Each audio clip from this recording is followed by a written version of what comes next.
The great masters of marine, as if calling themselves such could make them so. Thousands of years ago, during the height of the Giscari Empire, marine was second only to Old Guise in wealth and glory. A paradise by the sea if one didn't mind the constant clinking of chains and cracking whips. Slaves built marine, and on their backs the city rested like a litter.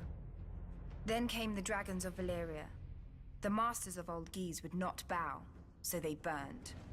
The Valyrians tore down their walls, burned their pyramids to ash and sowed their fields with salt and skulls. An old slave woman once told me that the Valyrians intended to break the chains of the Giscari slaves, absorbing them into the Valyrian freehold where every man held a vote.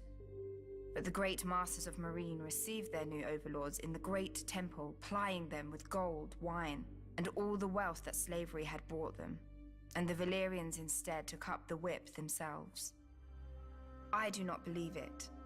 As their empire expanded, the Valyrians needed more and more bodies to feed their mines and colonies, when no wage could ever tempt a free man. The great masters merely accommodated their new customers, staying rich as the Giscari Empire crumbled. After the doom fell on Valyria, the great masters worried for their fortunes. By this time, the Valyrians were their greatest providers and purchasers of slaves. Then the Dothraki horse lords swept out of the plains of Essos and proved to be as fond of slaving as the dragon lords before them. The great masters grew richer still. For the first time in its history, the great masters alone ruled marine, and chaos ruled the rest of the world. The fighting pits swallowed men who in previous centuries would have filled the ranks of the Valyrian armies.